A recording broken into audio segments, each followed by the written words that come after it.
ഒരു വാക്കുപോലുമേ പറയാതെ, അകലങ്ങൾ മായാതെ, ഇഷ്ടങ്ങൾ പകരാതെ, അവനെങ്ങോ മാഞ്ഞതിലിങ്ങനെ വേദന എന്താണ്?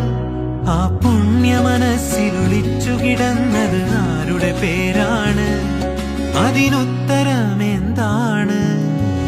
പൊടിമീശ മുളയ്ക്കണ കാലം, ഇടനെഞ്ചില് ബാൻഡടി മേളം, പെരുന്നാളിന് പള്ളിയിലെത്തിയതെന്ത് കൊതിച്ചാണ്. അന്നാ വഴി വരവിന് കാരണം അവളുടെ കരിനീല കണ്ണ്, അവളൊരു ക്രിസ്ത്യാനി പെണ്ണ്. പൊടിമീശ മുളയ്ക്കണ കാലം, ഇടനെഞ്ചില്